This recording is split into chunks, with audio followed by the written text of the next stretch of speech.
they've had their loved one on hospice and they've passed away, the number one thing they tell me is that they wish they would have started hospice sooner. It's very rare. I don't think it's actually happened where someone would have said, no, no, no, let's start hospice at the very, very, very, very last second, last minute. And the reason why is because there's so much support and there's so much help for families. So in this Hospice Live, we're going to walk through a story, Laleh, and her experience with hospice and her family's experience. And we're going to walk you guys through so that you don't make that decision at the very, very last moment. If your loved one qualifies, you can make the choice to say, okay, let's start hospice. So enjoy. Let's walk with it together.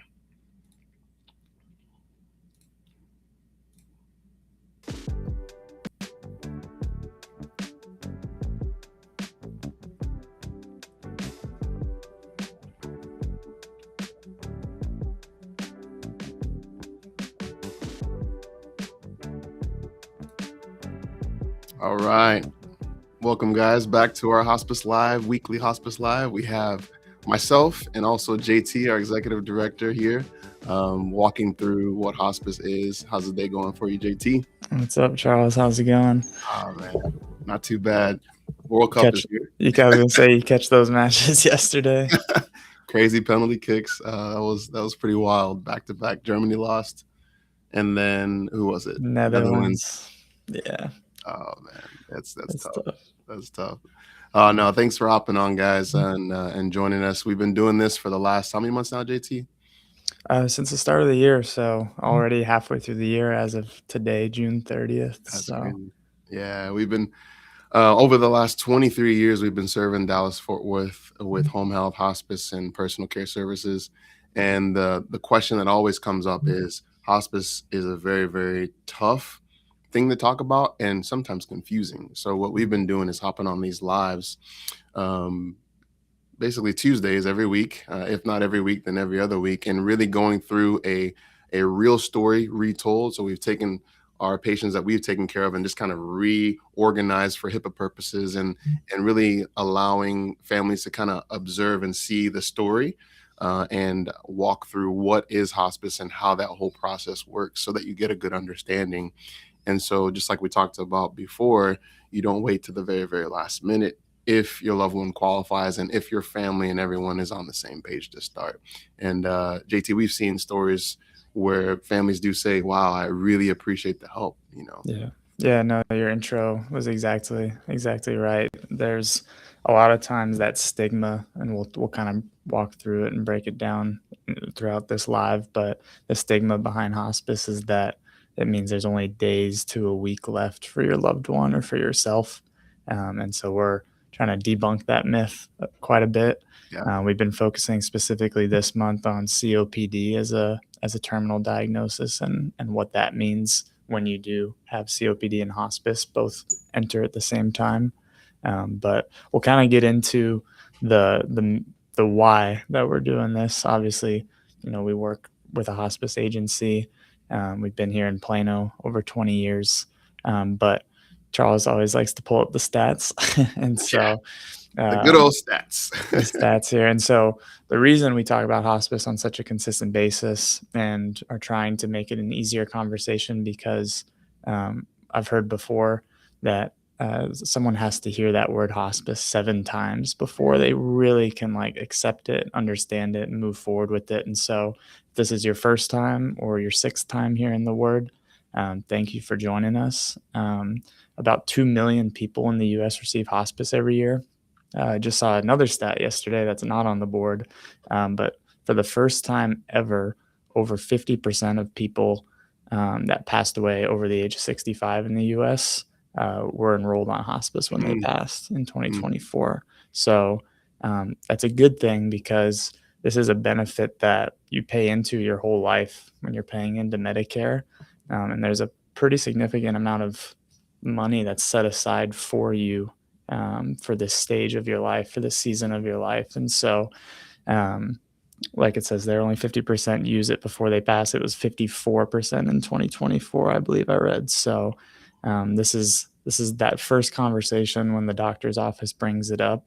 This is where someone like Charles or myself or a liaison or a nurse. Mhm. There's several people that are equipped to have this conversation with families, and sometimes we like to call it a hospice 101. Mhm. Yeah, yeah, and I think it's like we talked about before, hearing the word hospice, like, it's just like, whoa, right? And so, but there's a lot of support, there's a lot of help for families, and so that's why we're trying to ease this conversation in so that you have a good understanding. You may not need it, your loved one may not need it right now, but at least you have a good familiarity of say, okay, this is what hospice is. Oh, okay, this is step one. Oh, this is step two. This is step three. Okay, and so the hardest part is when families are right in it at the hospital and they're trying to make all these decisions, and your emotions are heightened and you're trying to figure out, it's very hard to digest it. And so this is like the perfect time to digest it, when nothing is happening or you're just needing to have information. So we like to talk about real stories retold, and so this week is Laleh Farzan, and so it's a story, her story when it comes to her pathway, when it comes to home health, when it comes to hospice, and we're going to walk you guys through it, so that you have a good understanding of how she actually went through this whole process for home health and for hospice. So Laleh came to the United States in her early 20s. Her and her husband opened up a Persian tea house, and loved saffron tea, cardamom, and also some great pastries. The biggest thing about her is that she did this specifically when she opened up the Persian tea house to really bring people together, right? She raised two daughters for decades, and that tea house became like the place everyone would come have tea in the evenings, coffee in the evenings, and really bring everyone together. In this story specifically, we're going to talk about COPD. This month is it's already July, which is crazy. But we're talking about COPD and what it is, because she actually got diagnosed with COPD. So if you're not familiar with what COPD is, we want to make it very simple, very easy to understand. Think of it as inflammation or blockage in the lungs. So you're breathing in and out. If there's something that's blocking you from breathing, it makes it very difficult. And so the lungs, there's swelling, there's inflammation, there's occlusion, and so what happens is it's very hard to breathe. And so the reality of it is that it's actually the third leading cause of death worldwide, and 1 in 8 adults are affected, which is a lot. And so when you think about, let's say you go swimming and you've gone swimming, and you go down. My kids, we were just at Hawaiian Falls this last week. So that's like the first thing I think about was going down and then coming back up, and you get water, either you get aspirated or something comes in and goes in the wrong pipe. It's hard to breathe, right? Anxiety comes up. And so think about COPD, end stage COPD, families say that a lot, that their loved ones are constantly grasping for air, right? Because of the diagnosis. So it can be a very scary disease. Having that support is so needed. Having someone from home health or hospice, a clinical expert, really walk you through that is so essential. So, Yeah. Yeah, and then that diagnosis, like Charles said, it leads to that shortness of breath or air hunger, and so little things start to be a little more exhausting. Some of our previous stories this month, we talked about trips to the mailbox, mm, short walks in the neighborhood, taking the dog outside. Here for her and her business, the little things like serving a table, carrying things, it takes away that some of that energy, and so some of these things are like work related. Some can be mm, like daily living things, like using the bathroom or showering yourself. And so that's where kind of these healthcare at home terms start to come in, like personal care or aid services or hospice, to assist with that stage of your life. mm. So, JC, I have a question. So, let's say, she is getting winded, and then the doctor, like, she goes to see her PCP, and she went to go see her pulmonologist, and the doctor wrote home health orders. What does that look like for Laleh? Yeah, no, great question. So home health is a great, I guess you could call it a first step, Mm, for getting treatment at home. And so there are some criteria. She has to have a skilled need, meaning she needs PT ordered, or she needs nursing to check on her O2 saturation, things like that warrant a clinician coming to the house. She also has to be homebound, otherwise she may have to just go to an outpatient PT clinic, or to her doctor's office. But if she is homebound and has that skill need and the doctor writes the order, such as here, um, they can come out underneath insurance. That's traditional Medicare or United Healthcare, Blue Cross Blue Shield, whatever private insurance, and actually manage the medication list because maybe the pulmonologist and the PCP both ordered meds. And Hmm. now it's like you have all these bottles. You don't know which one is when. You can't really read the name on the bottles. And so the nurse can come out, organize it out, walk you through what exactly all of them are there for, and then also make recommendations on breathing equipment, supplies, a PT to help with some of that breathing. Charles has a PT background, so someone like that to come in and teach some of those breathing techniques. That way, even though the COPD isn't going to necessarily go away, managing those symptoms to make her feel safe at home. Mhm. And it's home health, we like to say, acts as like an extension of that doctor in your house. So rather than go see them on a weekly basis, they're basically sending out a clinical team to keep their eyes on you and help manage some of those Yeah. symptoms. Yeah, it's so true because I think in Laleh's situation, but a lot of our patient situation, when they see home health order from the doctor, they're like, "Oh, yeah, an aide gonna come out and help me with like chores and cleaning and helping me with bathing and cooking." And I think that's the biggest thing that we see the disparity between that is when you're looking at home health, this is really clinically focused, right? So you've got the nursing, like JT you mentioned, therapy. But when you're looking at something outside of that, that's where that that pyramid. I'll see if I can pull that up real quick. Actually, you're looking at all of the pyramids of care at home, right? And so Laleh had is having at this moment the home health services, right? But let's say she needs another layer where insurance usually doesn't cover it unless she has a long-term care insurance plan where she could pull down X amount of funds and then pay someone to come and be there for several hours out of the day. And I think we've had so many questions about the gaps, right, in healthcare. Yeah. Yeah, yeah. Personal care is like an added layer where, like Charles said, sometimes it can be covered by long-term care insurance, but oftentimes it is cash based and it's on an hourly basis. So if you look on Google or hear word of mouth about home care or personal care or aid services, these are trained caregivers, sometimes CNAs, certified nursing assistants, sometimes just a licensed caregiver. But they can come and help with bathing, grooming, meal prep, companionship, light housekeeping. So it's more than what home health can offer because it's not governed by insurance or by Medicare. And so as the disease kind of takes its course and progresses, that's where some of these other terms you might see. There's a lot of care on the Mm, pyramid here, but palliative care and hospice care are another layer on top of both home health and personal care. yeah, no, it's and it kind of progresses, and we're in this situation specifically for Laleh is that she was on home health for a while, did great, was able to understand her new diagnosis of COPD with help of nurses, with help of the therapist, but unfortunately with her disease it actually got worse, and so that the stages of that disease got worse and she went to the hospital more frequently. And then the pulmonologist spoke with her and the family and said, oh, let's consider something about keeping her at home now because it's getting worse and treatments. There's not much more that we can do for Laleh.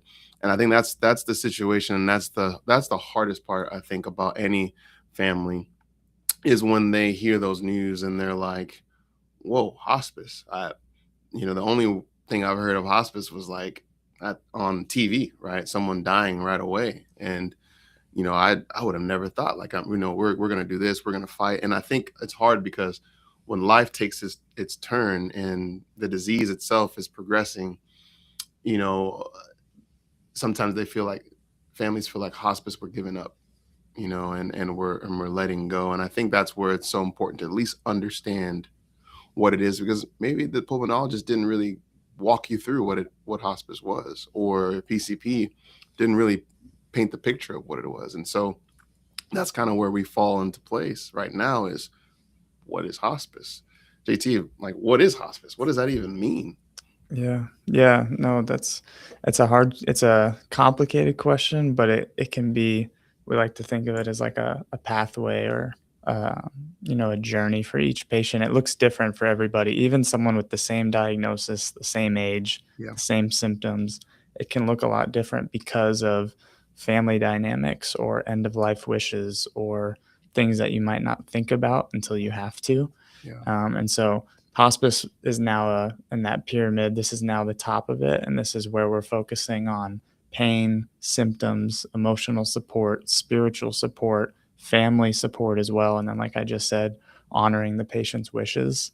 And so it can happen at home, which could be a house, it could be an apartment, it could be an assisted living or an independent living facility or a memory care facility. There's not just one place it happens, and it's appropriate. Same way with home health, a doctor has to order it, and typically the life expectancy of 6 months or less is the criteria. But like we've said, that it could be more than 6 months, it could be less. We definitely don't know, Mhm. what the H disease process looks like for everybody, but it's keeping your loved one or yourself safe at home, is the overall goal of hospice. Yeah. And Yeah, it's hard. It's when you think of it as, there's these three parts, right? And I think when we're talking about the pathways, like JT said, is okay, what is it? Now there's these three things that you really kind of, in a nutshell, wrap up what hospice is for you and for your loved one. So hospice is very different, like JT said, for each person, each family, each diagnosis. But these are the core things that Medicare and insurance created to support families if they do qualify. And so the care team, which is the people, the team, the clinicians, you got supplies and DME. So DME is durable medical equipment. So that's like wheelchairs, walkers, hospital supplies, hospital bed, oxygen. And then you have medications. So now you have the medications that are provided by the hospice, and maybe your patient has, or your loved one has, other medications that they use. Now the hospice kind of coordinates all of that, so it's a great benefit and support for families when we talk about these three areas. So let's dive into these three. I'll start with the hospice team. JT, if you want to tackle the DME and supplies, and then we'll circle back and go through medication. So when you think about your hospice team, right? So let's say Laleh actually qualifies for hospice based off of the pulmonologist writing that order. Um, Now, in order for someone to qualify for hospice, right, there has to be all of these measures clinically that are met. So for Laleh, hers is COPD, right? So the hospice will kind of review everything, diagnosis, everything, and make sure that your loved one qualifies. And if they do, then they'll send a nurse out. Your nurse, your RN, is the quarterback. Think of the main person who is in charge of coordinating everything, creating a really good care plan, getting to know Laleh, getting to know her tea shop that she had, and her daughters, and what she likes, what she doesn't like, food aversions, right? Just ran everything that you can think of, because every patient is different, and the goal of hospice is to tailor the care towards Laleh and her family. So the nurse will go out, do a head to toe assessment, and then the other team members that are involved in that are the hospice aide, the chaplain, social worker, and the medical director. And there's a few other people, but if you think about the core people, these are the core individuals that are part of Laleh's plan. And so the nurse will go out and say, okay, great. Laleh is probably wanting a bath every so often. They have help at home, but having extra support, then she could say, all right, let me get a hospice aide out there to come out once or twice a week. A hospice aide is not going to be doing cleaning the ceilings or removing popcorn from your ceilings and doing, construction in your house, right? The aide is specifically under the guidance of that quarterback, that RN, to say, okay, because they're licensed. So they're a CNA, a certified nurse assistant. And their job is to say, okay, great. The nurse says, all right, on Mondays and Tuesdays, or Mondays and Wednesdays, you're going to do a bed bath, and you're going to change linens on her bed. There's certain things. And then that aide has to do that. If there's any changes to that aide care plan, then the nurse is the one who has to change that. And so it's beautiful because there's support, right? And so there's a relief for Laleh to know, okay, she can get a really nice bath once or twice a week, right? Or more than that, depending on what she wants and what the family needs. Another portion which we talked about recently is a chaplain, right? So you think about a chaplain, a lot of times it's like, oh, like, a chaplain is going to talk about God and religion. And so the chaplain's job is to be really neutral, is to be there and support you emotionally through the stages of grief. Because now Laleh is not doing what she used to do. She's not cooking. She's not running her shop. Right? That's grief. It's a lot of things to reflect on. And so that chaplain is there to support and process all these things along with the social worker.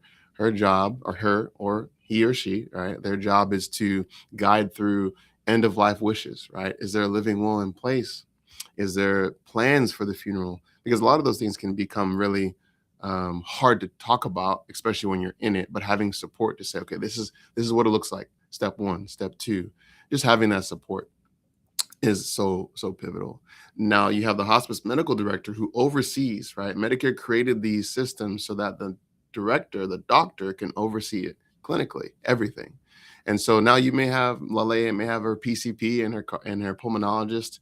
A lot of times, because of the COPD that she has and the terminal diagnosis and the fact that it's progressing really fast, a lot of the doctors will defer that to the hospice doctor, so that way the coordination can be quick. Let's say hospice nurse comes out, sees Laleh, and there's a change in her status. She needs to change specific medications to alleviate her shortness of breath or pain. Boom, she could pick up the phone, call the hospice doctor, coordinate those meds, and effectively get those out timely, instead of calling the PCP, which may take a day or two, right? And that's why hospice made these constructs to kind of help for quicker coordination of care. And all of these team members together are there to help support. Yeah. Yeah, and a question we get, and I'll give it to you, Charles, Mhm. is everyone on this team available 24/7 in the mornings and the afternoons? When can they reach all of these people? Yeah, and so what happens is that it's a great question. Is each hospice, they have their run a little bit differently, but per Medicare, 9 to 5 is office hours, right? So this team is available to you, and then most of the best hospices, what they do is they have a nurse available 24/7. So let's say from 5 o'clock to the next morning, there's an on-call nurse who has an understanding of what's going on with your loved one, right? So that you can answer those questions, and it's a beautiful thing to have. But usually, this team is available 9 to 5, Monday through Friday. The weekends, after hours, is the on-call team. The nurse that's available 24/7. That's the nurse. So, Yeah, and I'll just touch on that just to kind of wrap up before we talk about the what that comes with hospice as well, is mhm. specifically for COPD, that shortness of breath, that air hunger, some of those symptoms flare up when you don't want them to. 1 in the Mm, morning, 2 in the morning. And what a family like Laleh's might be used to is shortness of breath comes, they have whatever the physical therapist might have recommended for breathing treatment, but that's not cutting it to make her feel safe. Now they call 911 and the fire department comes out, ambulance comes out, they go to the hospital, go to the ER, get some of that same treatment that they may get on hospice yeah. at the ER, and then they discharge home back to home health care. And that cycle, although you feel safe that night Mhm. being in the hands of someone like the ER, something like hospice is a great resource for families because they have a nurse on call 24/7. Yeah. And if over the phone's not going to do it, then that nurse can come out and see you at the bedside, and kind of give you that peace of mind. So we see that a lot, that cycle of back and forth to the hospital, kind of being alleviated by the benefit of hospice, Yeah. keeping them at home. Yeah. So 100%. hundred and percent. some of those things that keep you safe at home are durable medical equipment. So a lot of things you see in the hospital, it's covered under Medicare Part A, which is the same as a hospital stay or a rehab stay. And so gloves, wipes, incontinence care like Chucks and Depends, wheelchair, walker, hospital bed, like Charles said earlier. All of these things are covered by your hospice agency. Um, Sometimes it's not the DME you might see on TV in the commercials. Like, we don't have, the hospital bed that can stand you up and roll around on itself. And AI walkers now. They're just that's, but your hospice will make all these available to you 24/7. And then, as we were talking about earlier, medications as well. So there's different medications that come with every diagnosis, some for your skin, some for your pain, some for different symptoms that you're feeling during this season. That's where the benefit of hospice is those changes, those prescriptions can be done, ASAP and not overnight to your grocery store or your pharmacy, wherever you get your medications. It's delivered directly to your house. And so ultimately, hospice is there to make you feel safer at home and have all the things you need and be prepared for those symptom flare ups. Yeah. So JT, now that like Laleh and the family, they know what hospice is. Like, what are the stages? Like, can you walk us through like these like simple steps to like actually get care For started? sure, for sure. So if you're watching this and you're thinking like, okay, that sounds like my mom or my dad. I've seen those symptoms. We've tried home health. We've been to the ER several Mm, times. That's step one. That's just the fact that if you're watching this and you can think of someone, that's that recognition. The second step is like we said earlier, doctor's order. So that's the PCP, pulmonologist, cardiologist, anyone that's been responsible for their care.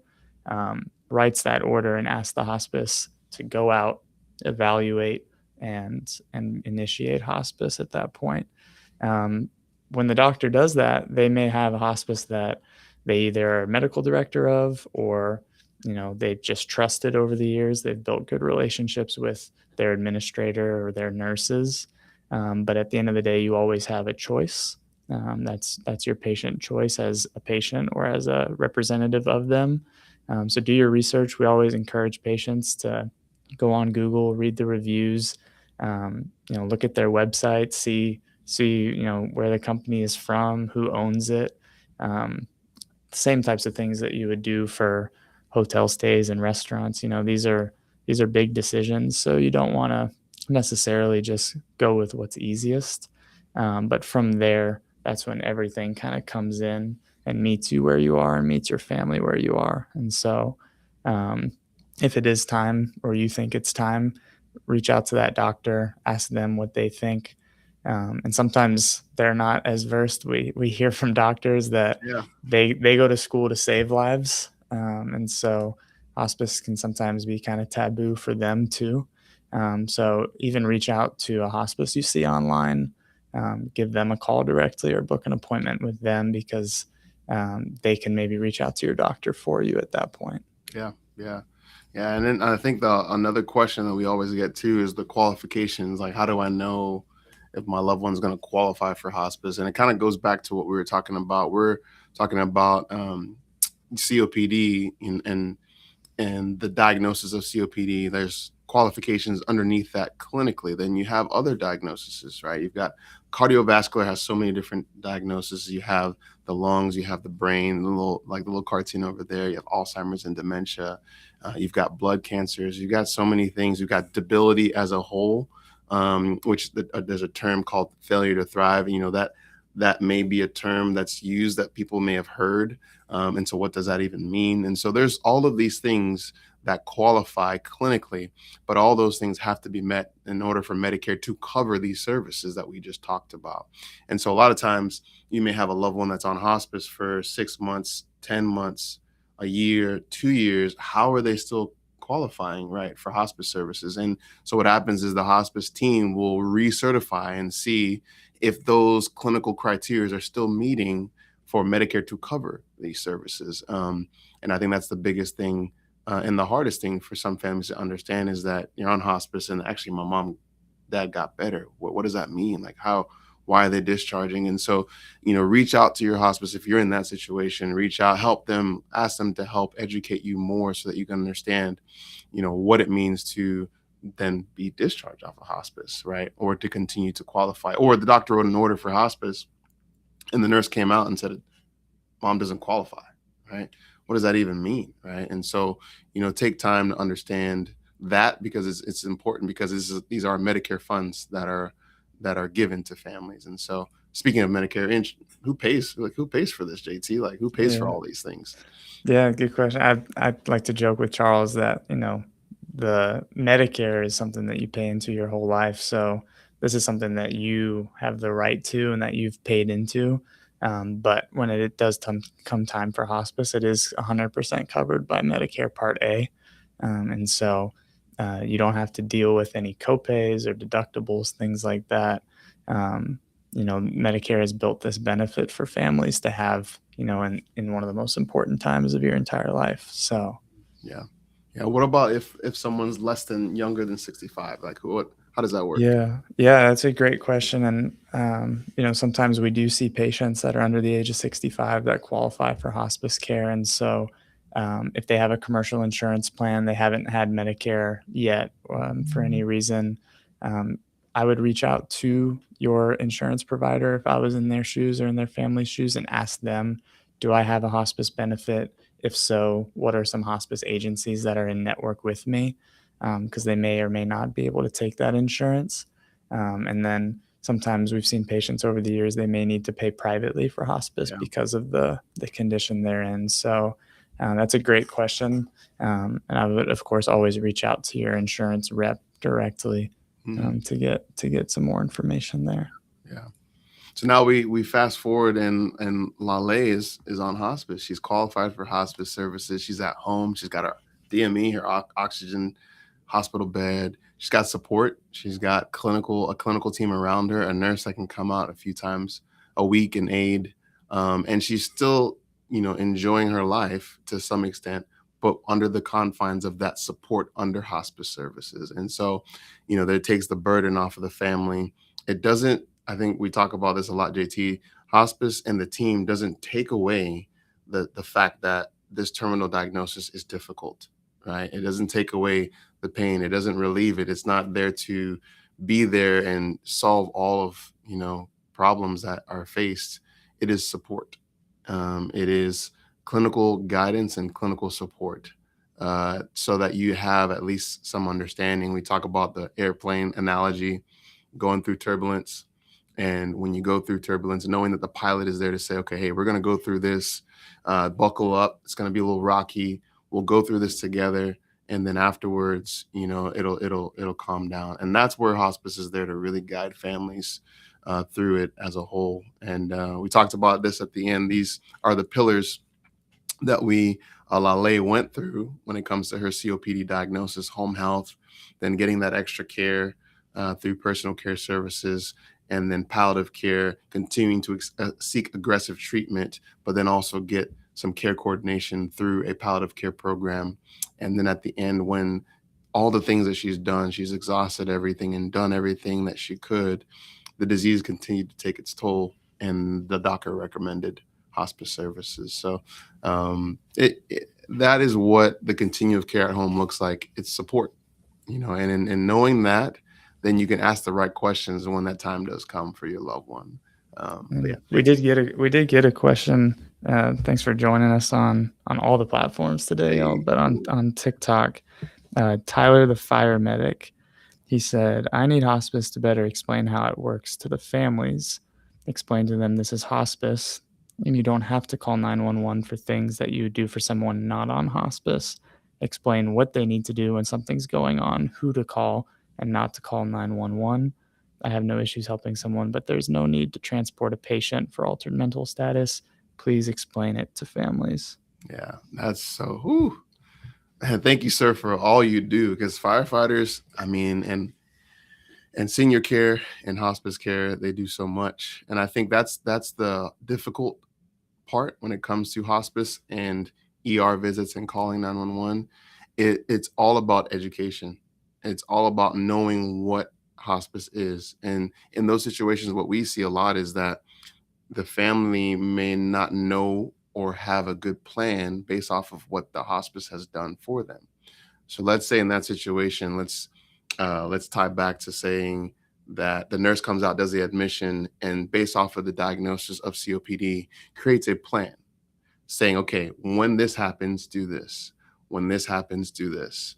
When this happens, which is the worst case, do this, and we'll come out. Now, if the family is not all on the same page and they don't fully understand that plan, emotions happen and they'll freak out, because the first thing you know is to call 911, right? And when you call 911, you're on hospice. So he's going to say, I'm not supposed to really be here. You're on hospice. I can take you, but you have to revoke or stop hospice for you to go back to the hospital, right? And so that frustration that he has, man, I can't believe he probably has a lot of that, right? And so the reality of it is that families, once they do start hospice, they have to understand, but also really be an advocate for your loved one, and say, okay, what's the plan? What is the plan that now that I'm on hospice, what do I need to know? What are the pathways?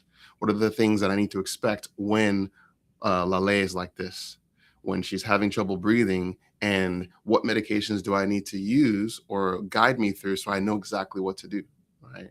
And then if you have that plan, if you have that, it mitigates a lot of those calls to 911. It mitigates the firefighter coming out and going to the hospital. And so education is so pivotal, and understanding the benefit of hospice is so pivotal. So yeah. Hey, JT, what Sure. else do you think on that Yeah, one? no, you covered all of it. I know we've had patients over the years where that plan of care that you have set, you like almost go back to muscle memory of like when Yeah. things go bad, you call 911. But if the family can has that conversation early, we talked at the very beginning about how many times you have to hear the word. Yeah. We've had patients even just last week who they'll tell me when I educate the daughter or the son of the patient, it's like, hey, we everything sounds great. We want to do this, but that word, can you Mm, like, can you make sure your team doesn't use that word in front of our family member? And mm, we've done that over the years. We'll call it comfort care or even yeah. palliative care, even though it's something a little different. Hmm. But sometimes that alone gives them some peace of mind. But having those conversations earlier with your loved one or Yeah. with whoever it might be can Yeah. make the scariest times, like the middle of the night, calling 911 a little bit easier. Yeah. Yeah. Yeah. So Yeah. That's a great question that he had. We hear it a lot. So also thank you for your service and all you do as a firefighter. Appreciate you. So, but yeah, I think that's all we got for today. Thanks for hopping on, you guys. Thanks for hanging out with us and walking through um, hospice and what hospice is and learning more. Feel free, follow our channel, like and subscribe. If you have any questions, feel free to reach out to us, hospice.charlene.org, or text that number as well, 972-778-8038. We're here in the Dallas-Fort Worth Metroplex, and it is hot. So it's summertime right now, so we are hydrating everybody. So, but yeah, we'll look forward to seeing you guys soon again. Yeah, JT, anything yeah, else? yeah, we'll be at Darren and Paige on YouTube. Hi, we did see your chat in here, so thank you for hopping on. And next month we'll focus. It's 4th of July. It's the summertime, so we're going to focus on some falls, functional decline, some of those diagnoses that we see more of in the summertime. So come back and join us for that. But in the meantime, reach out to us anytime. We're here. Cool, awesome. Well, God bless you guys. See you guys soon.